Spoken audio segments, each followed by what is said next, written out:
in anatomical position. Now, how do you describe this anatomical position? Now, the face of this person is he's looking forward with the eyes in the horizontal plane.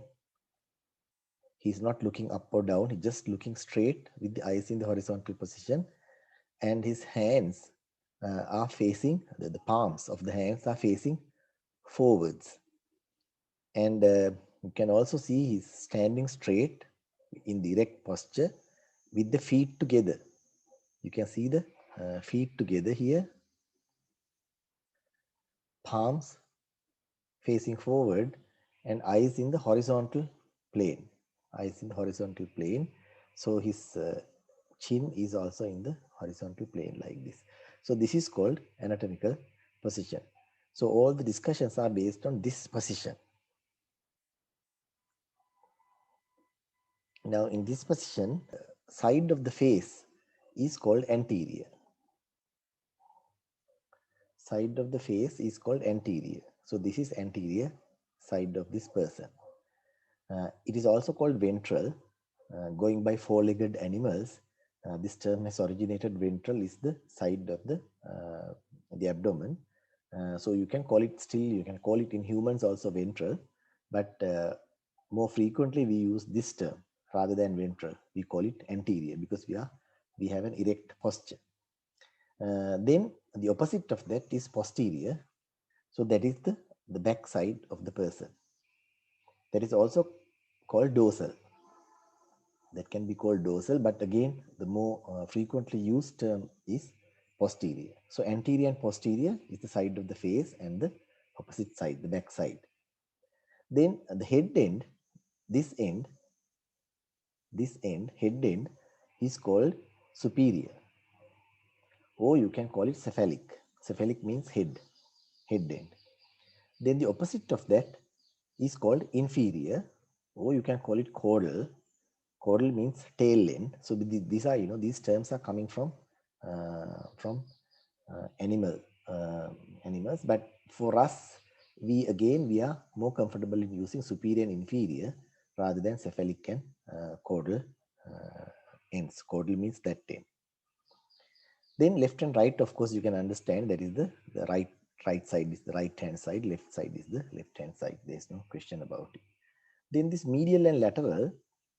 Now later when we know about these planes, there are different planes. We'll discuss it in a moment. If you have a midline here like this, midline that separates the body into two equal halves, at least outside, then whatever that is more closer to the midline is called medial, and that whatever that is away from the midline is called lateral. So that is the basis of medial and lateral. We'll get back to it with the coming slides. Then the anatomical planes. Now, if you look at this skull, there's a skull with me. Now, this is the face side of the skull. If you look at the top of the skull, you can see there is a suture. These are called sutures, joints where the skull bones are united together. Now, this suture is called sagittal suture. And if you can look here, if you pass a plane through this sagittal suture, it will divide the body, at least outside, into two equal halves. So that is called sagittal plane, passing through the sagittal suture. Since it is in the midline, it can also be called median plane. Then you can see another plane, another suture at right angles to the sagittal suture. So this is called coronal suture. This is called coronal suture. It's at right angles to the sagittal suture. A plane passing through this coronal suture is called coronal plane. Okay, so these are the sagittal and coronal planes therefore.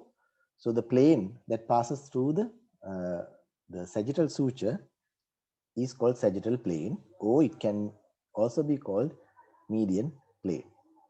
Then the other suture that I described, the frontal suture or the coronal suture, the plane passing through that coronal suture is called the coronal plane. This frontal plane is not much used, but the coronal plane is very frequently used. Then these two planes, the sagittal plane and the coronal plane, They are therefore at right angles to each other, but they are both vertical planes. Then there is a third plane which is called the horizontal plane or the transverse plane, which is at right angles to both the sagittal plane and the coronal plane. Therefore, it has to be in the horizontal setup because other two planes are vertical. So these are the three planes that we describe. Then the other point is you can draw any number of planes away from the median or the sagittal plane. So any plane that is on the side of the sagittal plane, away from the sagittal plane or the median plane, can be called parasagittal or paramedian planes. So you can cut either exactly in the middle or you can cut away from the middle. So that plane will become parasagittal or paramedian plane. So you can use the term plane or you can say line also sometimes, because anyway it's the line that you have drawn here. Okay, so it's either a plane like this or it's just a line drawn on the midline. So you can say sagittal or median line or sagittal or median plane or parasagittal or paramedian lines or planes. Similar with the coronal plane. Then this term lateral and medial that I was trying to describe in the previous slide. Now there are two lines I have drawn here. You can see. Now again, this is the midline here. Midline is somewhere here. Then just away from the midline, you get this letter B here. And then further away, you get letter A. Now, if you compare the positions of the two lines, line A and line B, since line B is more closer to the midline here, we can say B is medial to A. And similarly, since line A is further away from the midline compared to line B, we can say line A is lateral to line B. Line A is lateral to line B. Line B is medial to line A. So the basis behind this terminology is that whatever that is more closer to the midline is called medial. Whatever that is further away from the midline is called lateral. Now there is an issue when it comes to limbs, because the limbs are hanging on either side of the trunk, or whether they are in line with the trunk. Therefore, if you use this lateral and medial, if you just apply it to A and B here, if you go by the distance between the midline and the point, these two distances appear very same. So this using a lateral and medial will not describe the position of A and B enough, or it will not describe it properly. Therefore, you use a different method. You take the site or the position at which the place at which the limb is connected to the trunk. Now here the upper limb is connected to the trunk to the shoulder joint, through the shoulder joint. Therefore, you can say A is more closer to the shoulder joint than B. So the terminology that is used is A more proximal to B. A more proximal to B, and B is distal to A. So whatever that is away from the attachment of the limb to the trunk is called distal. Whatever that is more closer to the attachment is called proximal. So A is proximal to B and B is distal to A. That's how you use these terms, proximal and distal. Now when it comes to lower limb also, the point of attachment is here at the hip joint. Therefore, A is more closer to the hip joint than B, and therefore you call A is proximal to B. A is proximal to B, or B is distal to A. Same whether it's upper limb or lower limb. Then this pre-axial border and post-axial border, not very frequently used. If you put your hand like this, if your arm is put like this, the side of the thumb is called pre-axial border, and the opposite side, the little finger side, is called the post-axial border. This can also be called, the thumb side can be called radial border, and this side can be called ulnar border. Radial border and ulnar border. So this pre-axial, post-axial borders can be also called radial and ulnar borders. Remember that point. Then when it comes to movements, now if you take the upper limb, any movement that moves the upper limb away from the midline, away from the midline is called abduction, abduction. And any movement that brings it towards the midline, or you can call, brings it towards the trunk of the body is called adduction. You call it abduction and adduction. Okay. So adduction is bringing it towards the body or the midline. Abduction is taking it away from the midline or the trunk. Same with the lower limb. So if you move the lower limb like this, that is called abduction, and move it this way, it's adduction. So that abduction and adduction is happening in a joint. Now here, this abduction and adduction is taking place at the shoulder joint, and here it is taking place at the hip joint. There are certain joints where you cannot do abduction and adduction well. Now when it comes to the elbow joint here, it's not almost impossible to do abduction and adduction at that joint. So remember that point always when you say abduction and adduction, they are referring to a joint as well. Now in the knee joints also, it's not usually, you don't do abduction and adduction, but you can do other movements. Then flexion and extension. Flexion is the movement that carries the limb anteriorly and bends it. So this is flexion. And extension is the opposite movement that carries the limb posteriorly and straightens it. Now this is true for most of the joints in the body, except for few joints. There are few different differences in certain joints. Now, okay, elbow joint or shoulder joint, you can easily apply it. Or hip joint, you can easily apply it. Wrist also, you can easily apply it. Wrist flexion and extension, you can easily apply it.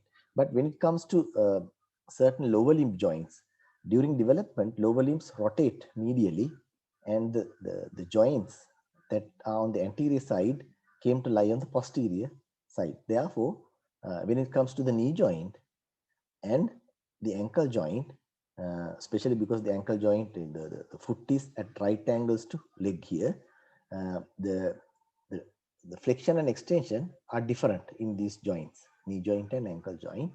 Now, in the knee joint, the movement that the movement that flexes the joint and bends the limb posteriorly is called flexion.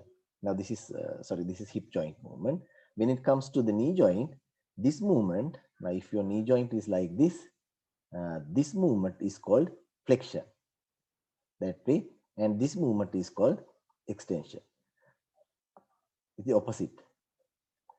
But here it's shown the hip joint, flexion and extension, the same definition. But this joint, flexion is this way, extension is the other way. And when it comes to the ankle joint here, this movement where the foot, the toes are brought upwards is called dorsiflexion. And this movement that way is called plantar flexion. Dorsiflexion and plantar flexion. So you will learn these things when you do the lower limb. But abduction and adduction are the same as I said before. Then circumduction. Now a joint like shoulder joint or hip joint, to some extent, hip joint is not as freely mobile as the shoulder joint. A combination of abduction, adduction, flexion and extension at that particular joint is called circumduction. So it's not rotation, it's different. Rotation is different from circumduction. Okay. Circumduction is a combination of abduction, adduction, flexion and extension of that particular joint. Now in this case it is the shoulder joint. Then this rotation and rotation is actually along the long axis of the limb. Now this is the long axis of the lower limb. So along that long axis, if the limb winds medially, you call it medial rotation or internal rotation. If it winds outwards, you call it external rotation or lateral rotation. So same with the upper limb. You can rotate the upper limb at the shoulder joint medially or laterally, or internally or externally. The medial is equal to internal rotation. Then the pronation and supination. When it comes to the forearm, if you take your forearm in the anatomical position, if you remember the anatomical position, uh, in the anatomical position, when the palms are looking forward, then the forearm is said to be in the supine position. Forearm is said to be in the supine position. So that is this one, supine position. And you can pronate it, you can rotate the palm so that it lies, if you are in this anatomical position, you can rotate it backward so that the palm now looks towards the back. Palm now looks towards the back. And that is called pronation of the forearm. So this supination and pronation are taking place below the elbow joint. They are not at the elbow joint. Elbow joint is somewhere here. So this is at the distal and proximal radio-ulnar joints. There are two small joints called distal radio-ulnar joint, and the proximal radio-ulnar joint. So these two joints, there is rotation of the radius around the ulna, giving rise to this supination and pronation. Then when it comes to the trunk, again, you can describe the same terms. You can either flex the trunk this way or extend it, or you can do lateral flexion to the two sides, or you can do rotation, left side or right side rotation along the long axis of the trunk. That's another term that we use. Then this superficial and deep. Now superficial means more closer to the skin or the outer surface of the body, and deep means away from the skin or the outer surface. Now if you take say if you take your limb, say if this is your forearm with your thumb and the other fingers here. Now this is the skin here, so you get the bones inside and muscles attached to these bones. So one can say that the muscles are superficial and the bones are deep. Or there is deep fascia superficial to the muscles here under the skin. One can say this is the deep fascia is superficial to the muscles, or muscles are deep to the superficial fascia. Or you can say deep fascia here is deep to the skin. So you can use, these are all relative terms. Based on your preferences, you can use these terms freely. So these are the main terms that I wanted to describe in this lecture.